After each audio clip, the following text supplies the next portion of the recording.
see the 10-year yield collapsing again. And that's what yesterday was all about, trying to bull that 10-year yield above 250 and getting ready for options expiration on Monday. And, they failed in both cases to get the prices below the 200-day moving averages, and now the 10-year yield's collapsing again. Howdy, folks, and welcome to the Daily Coin. And I certainly appreciate everybody tuning in today. We've got Mr. Andy Hoffman on the line, and I'm very grateful to be speaking with him. And I'm following up his latest podcast called The Best Laid Plans, which was released on Thursday, the 24th, and we're recording this on Friday, July the 25th. And Andy, how you doing this morning? I'm doing great, and I'm feeling very validated this morning as the most important market in the entire world. The 10-year Treasury yield is collapsing anew. Well, let's just start right there. And this may or may not be related to what you were saying, but what is happening in the derivatives market when the bond market is getting beat up, or with what's going on with it this morning? And you described a scenario in your podcast where the bonds were beat down to 2.45 and were battling back to 2.51 and needed to be at or above 2.6.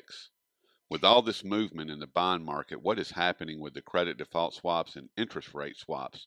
Are these two derivatives exploding in the background and causing more problems for the cartel? Well, let's talk about the simpler thing first, the yield itself. Okay. Now, the whole problem, I wrote back, it was January 10th, after, that was when the QE was in full force. They were not just QEing, they were QEing far more than they said. I wrote an article titled Proof of the Taper Mirage, showing that they weren't buying $85 billion a month. They were buying at least $120 billion a month, because because at the time there was upward pressure on rates with all their taper talk about the recovery.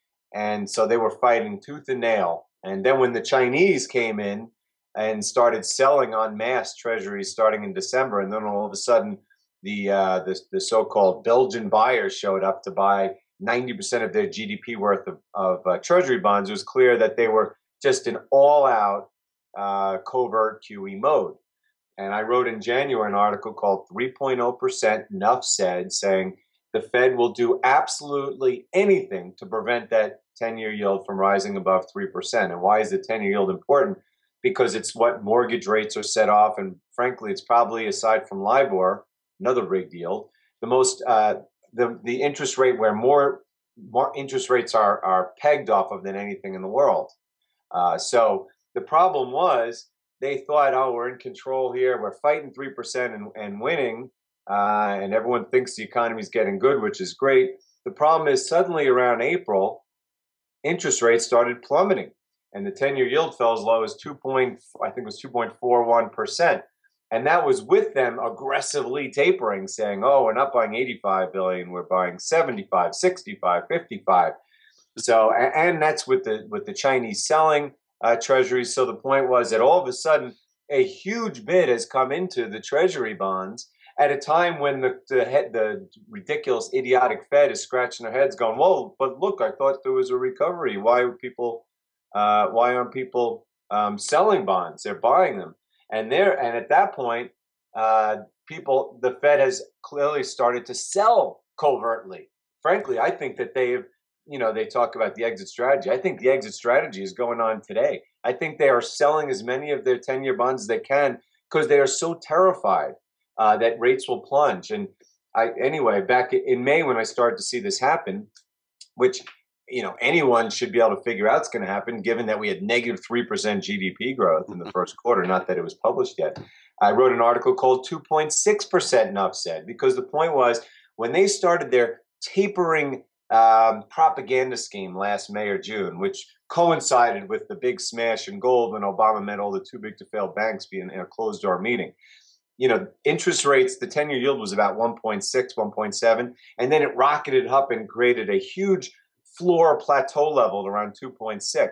So it's kind of a support level that you watch it. If it goes below that, the market will be signaled that the economy is falling. So I wrote 2.6% and upset in May, saying they will do now anything to protect that level.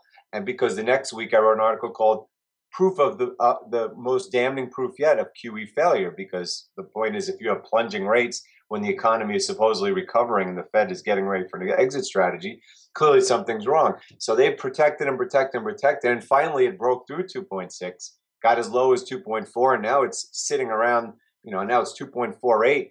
And no matter how much they try on their island of evil, where they make up lies about PMI diffusion indices and labor data, the point is everyone knows the economy is collapsing. Just look at Amazon.com today.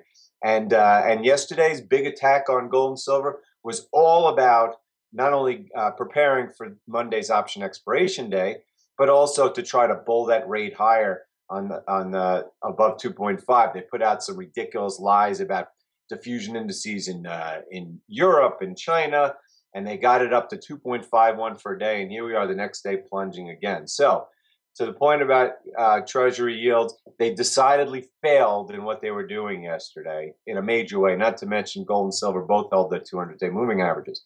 As for the derivatives, I wish I could tell you I understood how they worked. I don't have a clue. I know that the number of derivatives has dramatically increased since the crash in 2008, 2009, when the derivatives supposedly almost took down the entire system. I know that they've gone kind of also covert. They've changed their accounting rules, their definition, but the fact is they're still there, and they're still being created at a massive rate. And many of those derivatives need lower rates, which I guess is good for them that rates are falling right now. But the point is, it's not good for the economy, and it's certainly not good for our Federal Reserve that's trying to prove that it knows what it's doing. Yeah, which we all know that they do not. Yeah, and this is, again, when I say that article is called the most damning proof yet of QE failure, what will end all of this? What will end the whole gold smashing? What will end all of the ability of the rigging to do whatever they want is when Janet Yellen has to come out and say, you know what, we were wrong. We have to not only stop the tapering, and we're not going to probably ever raise interest rates, but we may even have to increase the QE. That is coming. And whether it's due to a market crash, due to the Ukraine, or simply due to a realization that the economy is collapsing, it is coming. And it may be coming this year. And I guarantee you, once she says a word, not like last, remember gold went up $45 after the last FOMC meeting, when they didn't say they're doing that, but she was clearly more dovish than people thought she'd be. But I'm telling you, when she comes out, heck, maybe it's next week at the July 30th meeting, and maybe it's one later this year. When she comes out and says we were wrong, it's all over for the powers that be's market rigging game. Do you think that this is why they have put the exit gates in place at this point in time? Yeah, I mean, they're screaming, we're not going to let you out. We see this coming. They're screaming, we're putting in place bail-in rules around the world, from Europe to here to Australia. They're screaming that they know these things are coming. They told Deutsche Bank, you're horribly undercapitalized. They told them that you have systematic risk. They just claimed, I think it was 2 days ago, where they said MetLife, I didn't even know MetLife had problems. MetLife is the largest insurer in the United States. They said that the United States government said, we're probably going to title you or deem you a threat to the financial system. Goodness. So obviously something is going wrong there. And then, of course, you look around the world, look at Espirito Santo, largest bank in Portugal, Erste Bank, largest bank in Austria, and Deutsche Bank, of course, largest bank in Germany. And you realize just how many things are falling apart at once. It's mind-boggling. I mean, every single day. And I wanted to go back, Andy, to what you were saying about the precious metals, because I wanted to stay with that for just a second. In your podcast yesterday, you said that the beatdown in the precious metals the cartel delivered was one of the most vicious you have seen. And what made yesterday's beatdown different? Well, perhaps I was being a bit emotional at the time, because I've been in this for 12 years and I've seen a lot. But, I remember, it was 2002 is when I went all in. So I've been watching every tick and fully invested every tick for 12 years. But I remember sometime around 2005, I was sitting in my room watching this, and I just muttered to myself, I said, every day worse than the last.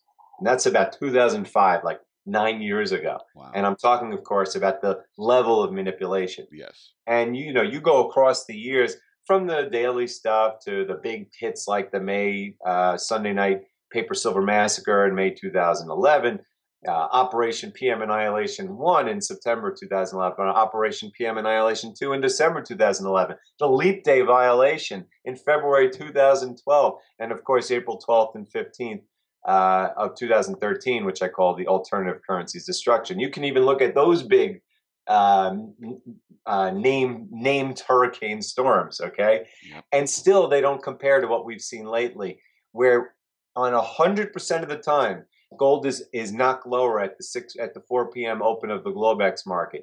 90% of the time over the last year, gold has been hit at 2:15 a.m. Eastern time, which is the open of the London paper pre-market session. And on 55 of the last 56 Sunday nights, gold has either been attacked or captain attacked. I mean, so it's gotten so ridiculous that when you look at an operation like yesterday, where the option expiration is Monday, you know what the 200-day moving averages are. You could see them desperately trying to push the 10-year yield up above 250. You can see that the news comes out of, and it's not like this Chinese and European diffusion indice numbers were great. They were horrible. They just happened to be slightly better than expected. But they bring in the MSM to say, look, they beat expectations. It's great. And then the next thing you look up, and here we are at 248 again. And by the way, what was the real news yesterday? There was a 20% drop in home sales from last month. So the point is, they just can't win no matter how hard they try. They can't beat reality. But man, will they keep trying. They are trying desperately. They are trapped rats trying to escape the Titanic. And they are rats, that's for sure. Yeah. And you had also talked about the Baltic Dry Index and it falling in July to levels not seen since 1986, which begs the question, who is manufacturing anything, aside from General Motors, of course? I mean, the Baltic Dry Index tracks the cargo ships globally, and if cargo ships are not moving around goods are not moving from manufacturing centers like China to retail markets like Europe and the U.S. So who's doing what out there if the ships are just sitting in port? Well, first off, it's so funny that people are even trying to use the word recovery. Again, the only place I see a quote recovery is in what I wrote an article called Island of Lies. The only two places in the world are the diffusion indices in the United States and the labor market data in the United States, the latter of which is so transparent between the record low labor participation rate or 35-year low, the horrible quality of jobs, the fake jobs created by the birth-death model. So even that is hard to mask, but they do put out big job headline number, whereas the entire world doesn't. And then, of course, these diffusion indices, heck, China puts out 7.5% GDP growth every quarter, and yet their diffusion indices have been under 50 this whole time. And yet we put out our diffusion indices like the PMI were 56 in the first quarter, and we had minus 3% GDP growth. They're meaningless and useless. Yep. And of course, if you look at the components like employment, that was falling as well. And I'm even losing track of your question. But the Baltic Dry Index. But otherwise, on a global basis, everywhere you look, things are down. I mean, look at Amazon.com, this huge retailer, which is showing massive declines in sales growth, and now they're losing money even on an operating basis. They always lose money, but on an operating basis, they're now losing money. They are the ultimate want versus need retailer. You have Walmart, the largest retailer in the world, saying it's not the weather, it's a horrible economy. People are not buying anything. And then you look at Caterpillar, which just announced its 19th straight quarter of year-over-year declines in sales. IBM, which just laid off tons and tons of people, and they've incurred $24 billion of debt over the years, and their sales growth is falling. These are the biggest companies in the world. And as for the Baltic Dry Index, yes, of course, there's several components of the Baltic Dry Index. One would be if there are sometimes they build too many ships, so there's a glut of ships, so that can impact the rates. But from what I read, that's not really an issue at this point in time at all. In fact, the seasonal patterns have been pretty consistent. The fact is, It has literally collapsed by 70% since the beginning of this year, Right. from 2,300 to 730, and it's within a hair's breadth of that 500 or 600 level, which was the all-time low at the bottom of the crisis in 2008, 2009. So for anyone to even imagine of trying to say that global trade is doing anything but collapsing is you're either being disingenuous or Yes, I would agree with that wholeheartedly. Everyone outside of Europe and the U.S. and people in the Europe and U.S. are all sick of it as well. They're sick of this money printing and the inflation that goes with it. Not too long ago, Andy, you and I, and along with Sean, were discussing India's economy, and you had brought up the fact that onions, which is a very hardcore staple item in India, had exploded in cost. India is the I in BRICS, with the IMF just this week calling for global QE to infinity. Basically, that's what Christine Lagarde said. What is going to happen once the BRICS Development Bank is up and running and helping countries instead of enslaving them in debt? Or am I just being naive about the BRICS Bank um, is going to operate any differently than the IMF? I mean, what do you see happening with that? well, first of all, did Christine Lagarde actually say global QE to infinity? Something to that effect. Wow, okay. Well, she didn't actually use those words. That would be quite shocking if she did. No, she did not. Look, the She said that BRICS, that the central banks needed to be more accommodative, is what yeah. she said. The point is, if you look at BRICS, everyone tries to get all excited about BRICS in general. I mean, their economies are off the charts horrible. China is falling harder than all of them. And India has been a complete disaster. That's why they just voted out pretty much every single politician in the last election.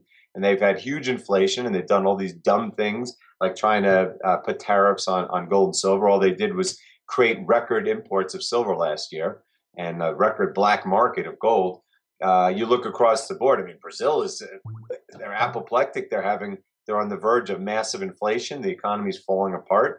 And South Africa is even worse. Their only business is mining, which was falling apart to start with, and now half of it's on strike, and they have electricity issues. And then Russia, of course, which has, yes, they are more import sensitive, but look at the ruble, and they could be going to war. So the BRICS is not about these people are taking over the world. Certainly in the new order, and I don't mean new political order. I mean when the U.S. is no longer the economic king. These are going to be the countries that have, the major economic power in the world. But right now they're falling apart economically. The issue, though, is that the financial strength, the financial leadership of the world is shifting, mostly because these nations have and their people have bought gold and silver, and now they realize that also the manufacturing market share has gone over to these countries over the years. So they're going to be the leaders, and the fact that they're banding together now to create alternative currency payment methods. They're creating their own development bank. They're, to help, so they can be less reliant on the West with its printed money. I mean, these are major global shifts, Yes. And pretty soon they're going to be recruiting the major OPEC players. I mean, obviously Iran is going to be in their side. Iraq, Saudi Arabia has been meeting with them secretly, or I don't mean secretly, like they're meeting with them. We know that, we just don't know what they're saying.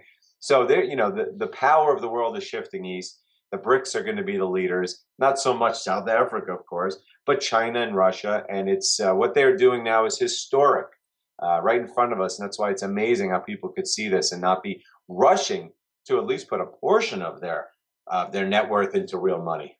Do you think that they're going to back either the yuan or some type of currency with gold, because there's been rumors of that flying around for quite some time, and they seem to be getting a little bit louder. But once again, they are still rumors, though. They get louder because every day there's less and less trade being done in dollars, and there's more and more gold moving from west to east. But no one knows what's going to happen in the world going forward. I do know the end game will be you need real money again. It's we've had 600 fiat currencies; they've all failed. This time we have 180 at once, and they'll all fail. Wow. And right now, I think we're in the terminal stages of this experiment. It's been 40 years. Look at the debt going parabolic worldwide across the board. I mean, it's going to happen. But when people say, well, they're plotting, they're meeting behind doors, they're going to one day announce it, I don't think so. Because frankly, if they announced that, it would be a huge, huge economic crash around the world because everyone's holding these paper dollars and paper yuan and paper rubles and paper euros. And so the people who are leading China right now, and even Putin in Russia, probably wouldn't even be around. They'd probably be kicked out of office. I think the goal is for them right now is to kick the can as long as possible. That is to acquire as much physical gold and silver and commodities and market share and properties around the world. And at some point, they know that the markets are going to force this. We may wake up on Monday and there's a panic out of fiat currencies or a panic out of Treasury bonds. And the next thing you know, the U.S. has collapsed below the mean of economic activity and living standards.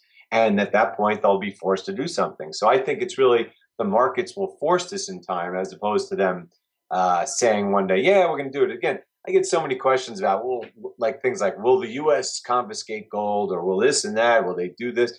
The government doesn't do anything in a vacuum. They react.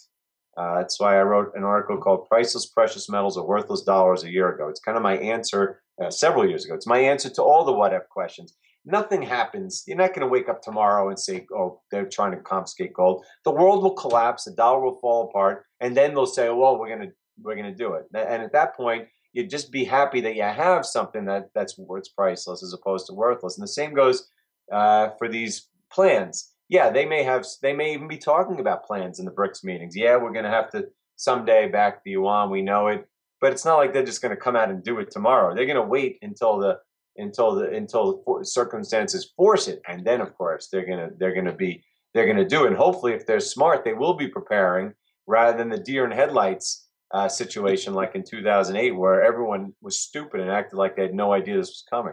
Well, why wouldn't the central banks globally, you've got the Federal Reserve, the ECB, and the Bank of Japan.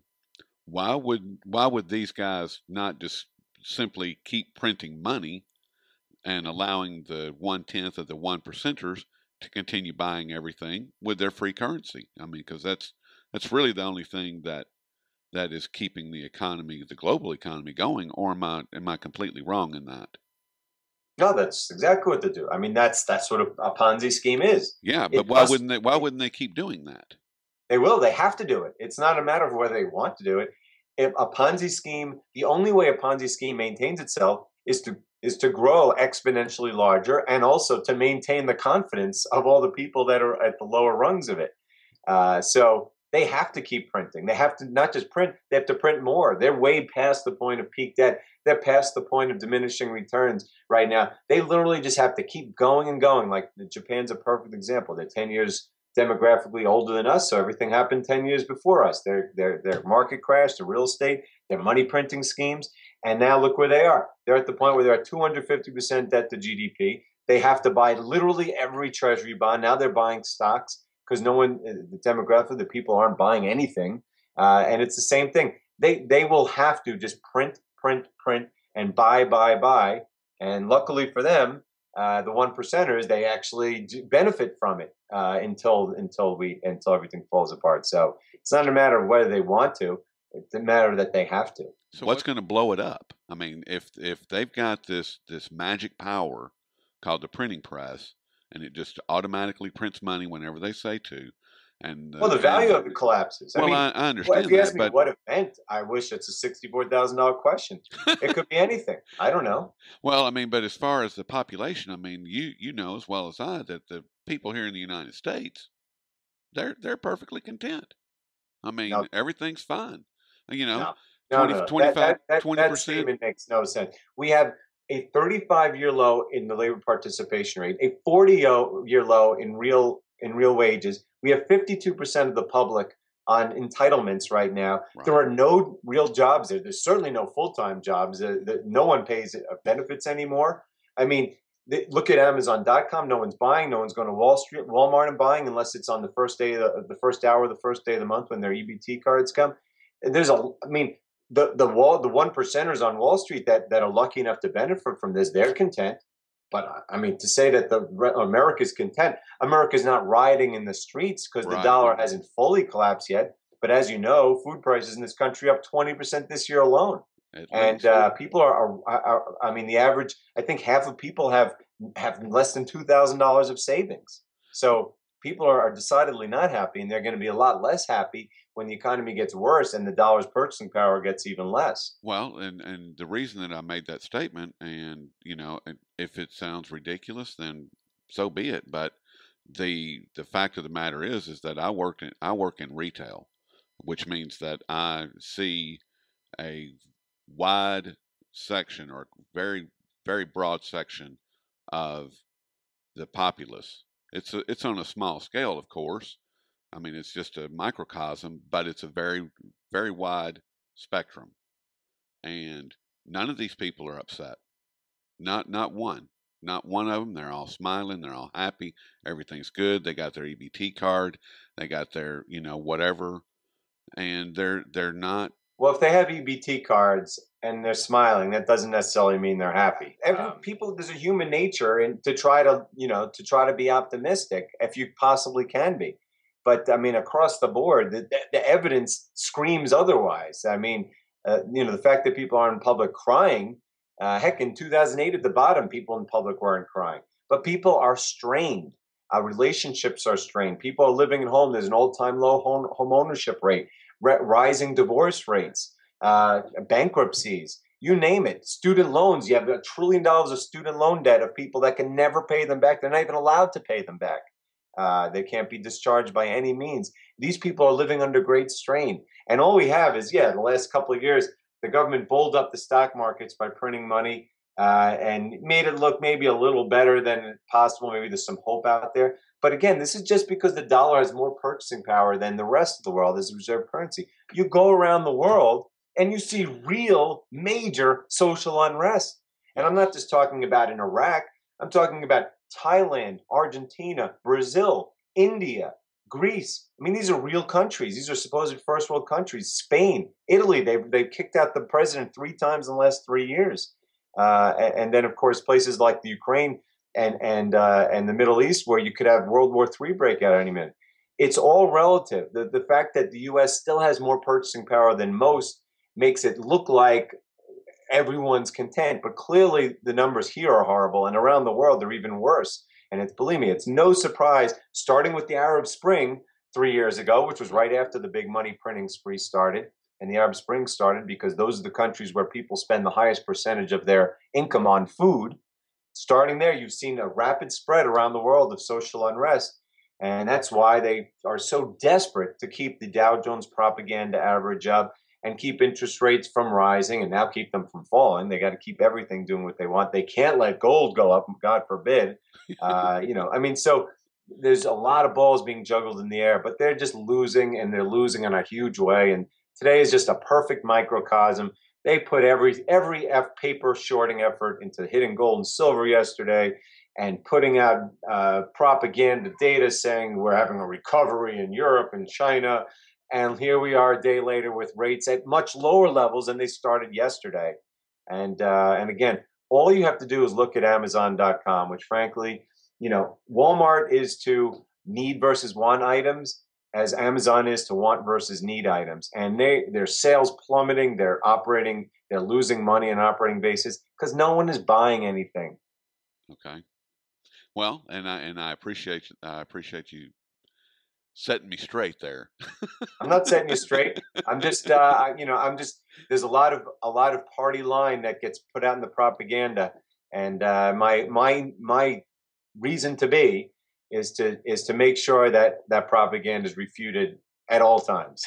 Well, I mean, just like I said, I mean, I'm going by what I see and what I experience in my day job, and it's mind-boggling to that people aren't upset. And you said, you said crying in the street. Put this way, I watch stuff in my real life too. Okay, for instance, my best friend back in New York, he's in the roofing business. He's had his own company for 20 years. I spoke to him last week. He said, Andy, this is the worst year I've ever had by far. Okay? Wow. Roof ripping, I mind you, not roofing, roof ripping. People who need to have their roofs replaced because people can't even afford to replace roofs. I wrote yesterday about the golf industry. Yeah. Okay, golf is a 1% industry. They should be doing great. Dick's Sporting Goods. I've been in there many times. We got 2 or 3 of them around here. The golf place has been a ghost town forever. I don't remember ever seeing anyone there. Yes, they fired all 400 golf professionals in their system. I live on a golf course. I'm sitting here looking at it right now. There's no one on it. I'm telling you, I've been living it for 8 summers. This is the worst I've ever seen attendance. They used to be, even last year, you'd see a tournament, at least one every weekend. They'd have 25 carts driving by, they'd the flags everywhere, the signs. I don't think we've had more than 3 or 4 tournaments all year, all summer. Wow. And I have another buddy, a close friend who works in, I don't want to say who he is. He's a well-known guy. He works in the golf entertainment business. He just emailed me and said, July is typically my best month. I usually do about 20 gigs every July. He said, I've done one this year in July, and it was at a 60% discount. And the customer was the U.S. Army, of all people, spending our taxpayer dollars on him. So my point is, I see it everywhere. I can see it in my wife's dancing business. She teaches dancing. It's a very, very competitive, difficult business. Yep. And across the board, it's a very difficult place for companies to make money. So yes, there are people still going out and about to restaurants. It's not like the population is shrinking. And I happen to live in a part of Colorado which is dramatically growing in population because it's got a lot of good things about it. People are leaving the coast to come because it's a higher cost of living. But within, if you just look at on a day-to-day basis at individual things going on, you see that things are decidedly not getting better. Which is true. I mean, that's what you report on every single day, and I'm very grateful for your reporting because it helps me to stay on top of what's going on. And if you would, Andy, just let people know where they can find your work at. Absolutely. I work at Miles Franklin Precious Metals. We're in our 25th year of business. Not a single customer complaint ever. We write a free blog every day. Myself, Bill Holter, and David Scheckman. It's on the website, milesfranklin.com. You can call us 800-822-8080 or email me anytime at ahoffman@milesfranklin.com. And you put out that your blog comes out every single day, right? Yep. Okay. And I really appreciate all your time this morning, Andy. And I appreciate your, like I said, not necessarily setting me straight, but giving me a broader picture of what I'm seeing from where I stand. And no, you're doing a great job in reporting yourself. We all have to work together to get the word out of reality. yes. Pretty soon, though, we're not going to have to work very hard because whatever happened in 2008 is going to be a lot worse the next time around. Now, and I want to ask you about that if you've got just a minute more. I have 1 minute more. Okay. There's been several people that have said that 2014 is going to be that the second half of this year is going to be really bad. What do you see? I mean, as far as moving forward, I know that you don't have a crystal ball, and I'm not asking for any predictions, but I mean, there's a lot of things that are broken. I mean, we just went through an entire half hour of list of things that are broken. The answer is I don't know. And, we were talking about how people shouldn't give timing and everything. And Jim Sinclair says 2,000 plus by the end of the year gold, which clearly would connote horrors if that actually happens by year end. And remember, we're almost in August right now. Yes. But again, to believe that this could go on much longer, let alone with all the black swans out there. My God, between the Ukraine and Syria, Iraq, all these things going on, Israel going on, if we could even get past those without something horrible happening, it would be pretty remarkable, let alone when, to what I see, the global economy is literally in free fall right now. I mean, I'm talking about it isn't the only time it's been worse was at the absolute bottom of 2008 in my lifetime. And right now it's almost at that pace. The only difference is they propped up the banks with the accounting and the stock market to make it look like they're doing better. But look at Banco Espirito Santo. It's just more of that to come. And if they can survive another 6 or 12 months with this, I would be off the charts shocked, but who knows? If not, it's not much longer. It's not like 5 years from now, but I have no idea. Okay. Well, and I appreciate that. And with that, I will let you go. And I want to thank everybody for tuning in. Andy, have a great morning, and I hope to talk to you soon. Absolutely. You too. Thank you. Bye-bye.